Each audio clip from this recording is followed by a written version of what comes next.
Assalamualaikum warahmatullahi wabarakatuh. Salam sejahtera bagi kita semua. Perkenalkan, saya Boni Sena, dosen program studi S1 Teknik Mesin Fakultas Teknik.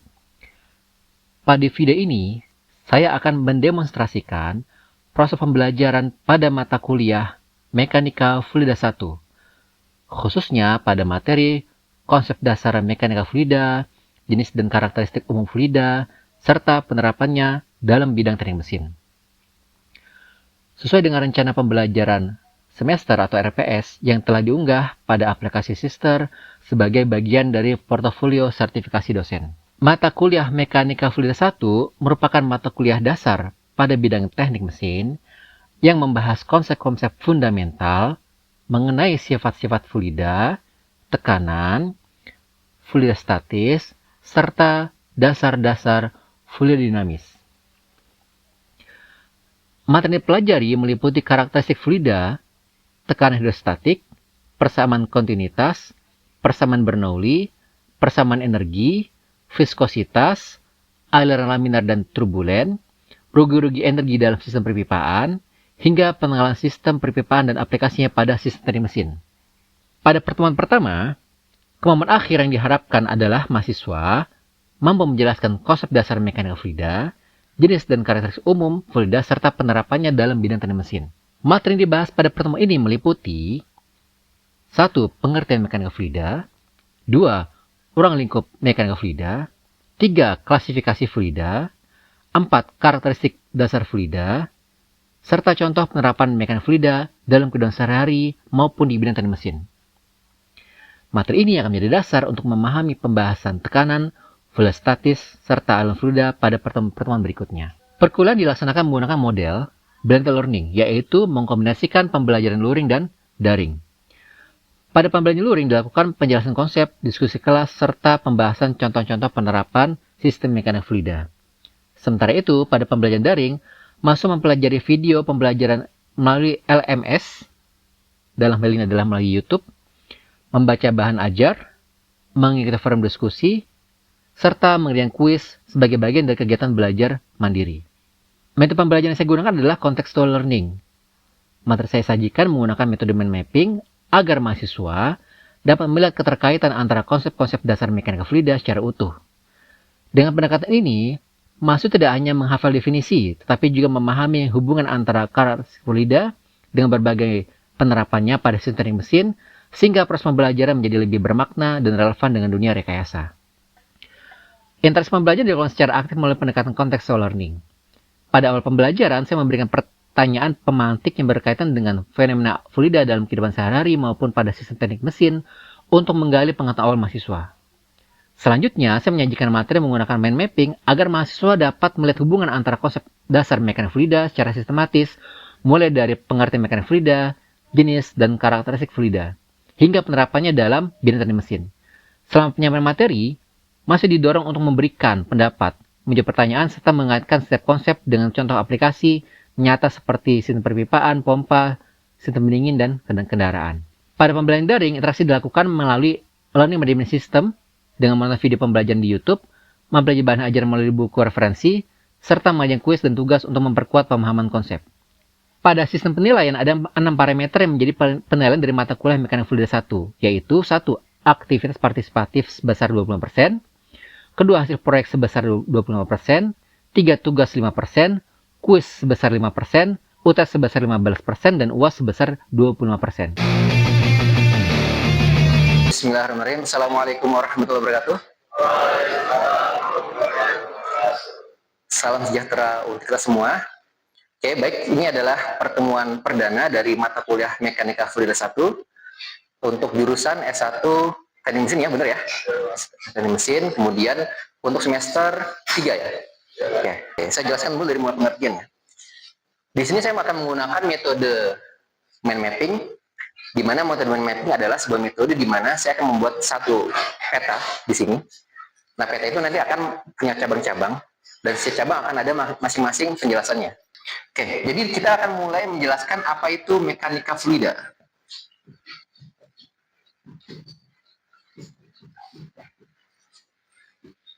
Oke, Sesuai namanya,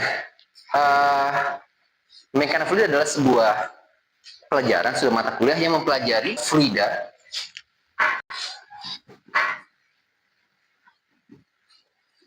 dan mechanics.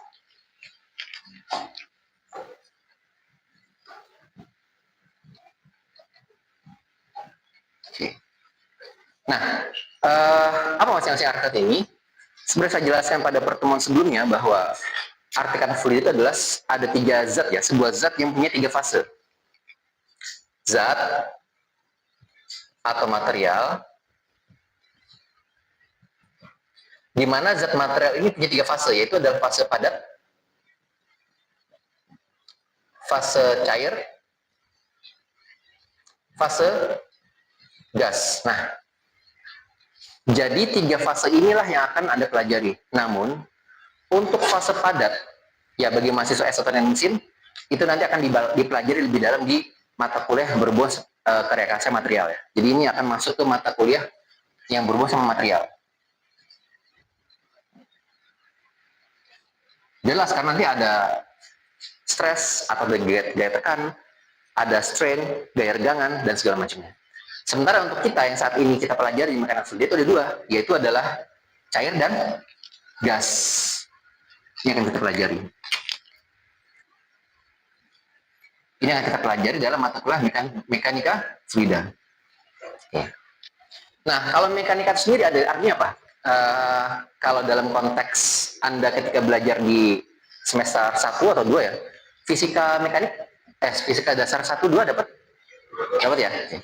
Nah, jadi mekanika ini sebenarnya adalah sebuah gerakan atau sebuah movement, gerakan atau movement yang melibatkan adanya gaya atau perubahan posisi. Jadi di sini ada 2 hal. Jadi ada sebuah gerakan, yang ada gaya dan ada perubahan posisi dan ada perubahan kecepatan. Seperti ini ya. Dalam konteks S1 teknik mesin, lagi-lagi saya kaitkan dengan program studi Anda di sini S1 teknik mesin. Jadi apa Pak? Jadi mekanika fluid luas ya. Beberapa prodi mempelajarinya. Jadi apa yang kemudian membedakan dengan prodi lain? Jadi mekanika fluida di teknik mesin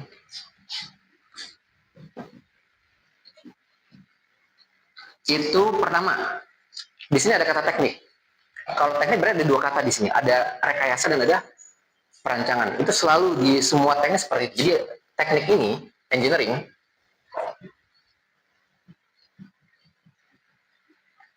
ini ada 2 kata yang jadi kunci di sini, itu adalah pertama rekayasa, yang kedua perancangan. Nah, dari sini sudah membedakan nih, ini rekayasa, biasa, dan satu lagi perancangan.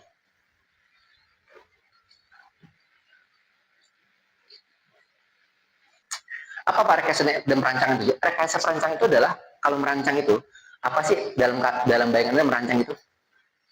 Merancang. Jadi merancang ini ibaratnya merancang rumah, ya kan? Merancang jembatan, merancang pipa.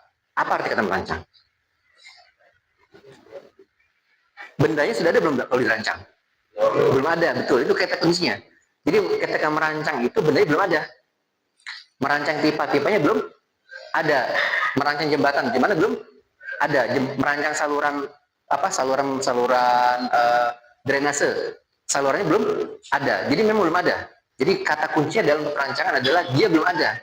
Dari 0 atau belum ada menjadi ada atau 1 gitu ya. Merancang. Nah, jadi seluruh proses yang akan kita pelajari dalam mata kuliah ini, perhitungannya itu bukan sekedar hitungan. Contoh misalkan perhitungan, menghitung kecepatan fluida dalam pipa. Apakah cuma sekedar menghitung kecepatan dalam fluida dalam pipa aja? Enggak. Jadi walaupun nanti kita akan ada hitungan, akan ada teori, akan ada rumus-rumus, ya. Tetap seluruh hal itu akan diarahkan menjadi sebuah perancangan. Oke. Karena tadi ada teknik. Kemudian rekayasa. Rekayasa di sini adalah, nah rekayasa apa nih? Kalau kata rekayasa pasti tahu dong. Dalam Anda apa yang muncul dalam kata rekayasa? Rekayasa. Kalau dalam konteks positif, rekayasa apa artinya? Rekayasa. Ada sesuatu yang diubah di situ. Ada sesuatu yang di apa istilahnya dimodifikasi. Tapi dalam konteks positif, dalam konteks kita, berarti rekayasa di sini adalah melakukan sesuatu terhadap sistem yang sudah dirancang supaya lebih baik atau mencapai target. Jadi di sini benar. Jadi rekayasa dan perancangan ini akan saling tersambung karena ketika di sini sudah perancangan sudah dilakukan, maka di sini adalah untuk mencapai target atau desain atau hasil yang diinginkan.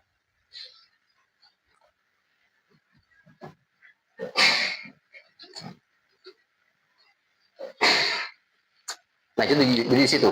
Gimana belajarnya? Nah, nanti Anda memastikan ya agar mesin itu apa sih Pak? Mas, mesin berarti ada mesin ya, pasti mesin. Apa mesin itu dalam fluida? Nanti kalau Anda belajar mesin fluida ya di mata kuliah pilihan, itu ada beberapa contoh. Pompa, atau pompa ya. Pompa, kompresor. Cuma kadang-kadang kita sering salah kaprah karena gini. Pompa sama kompresor beda. Pompa ini khusus untuk yang berbentuk fluida cair. Kalau kompresor udara. Nah, makanya kalau misalkan nanti Anda punya pompa buat ban, itu bukan pompa namanya, kompresor sebenarnya. Karena dia pompanya udara. Kalau dipompa benar, dari harusnya keluarnya cair gitu ya. Gitu. Oke. Banyak banget jenisnya nih. Ada lagi apa namanya mesin turbo. Ada lagi saya pesawat.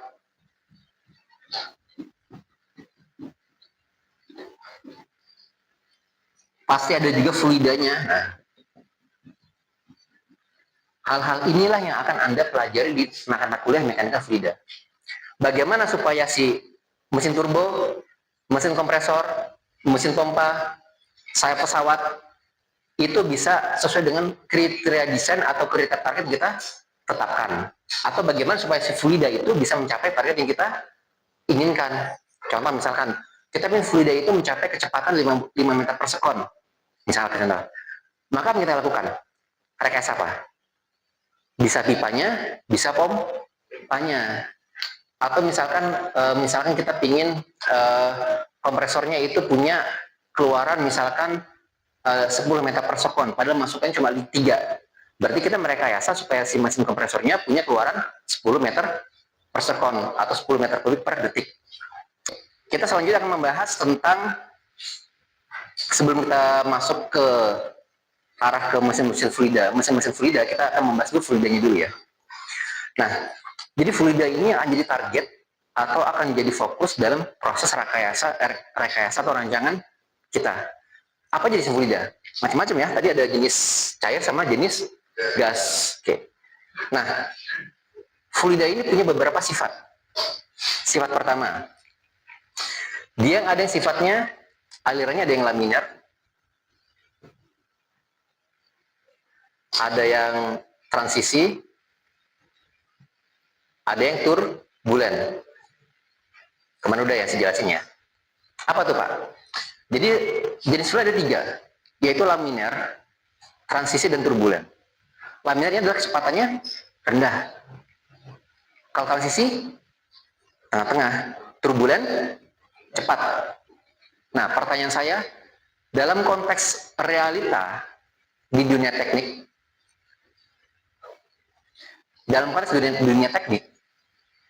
kira-kira fluida itu terjadi dalam kondisi apa sih? Laminar, transisi, atau turbulen? Turbulen. Seluruh jenis fluida yang terjadi dalam konteks dunia teknik itu turbulen.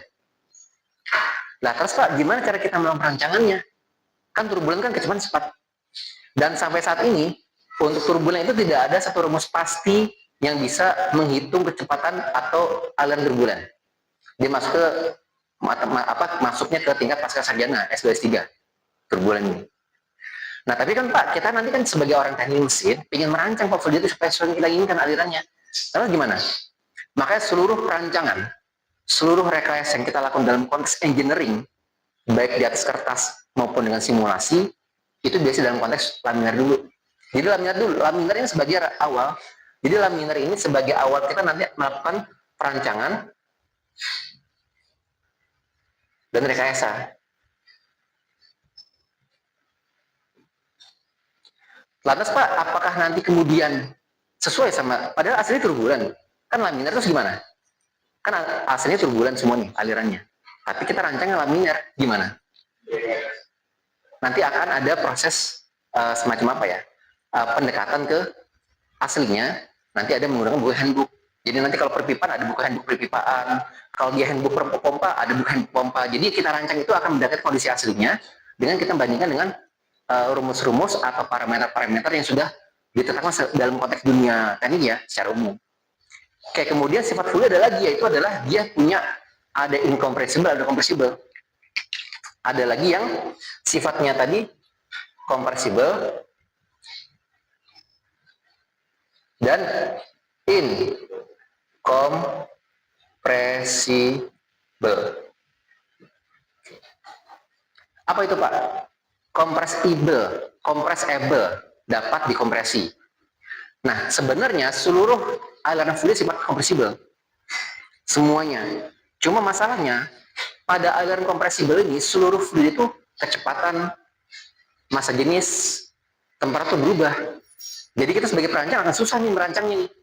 Makanya lagi-lagi, seluruh perancangan itu akan dilakukan dalam konteks incompressible. Jadi kita memastikan bahwa tekanan, kecepatan, temperatur, massa jenis dalam kondisi yang konstan. Ini sama ya tadi ya, ini konteksnya sama juga nih, seperti ini.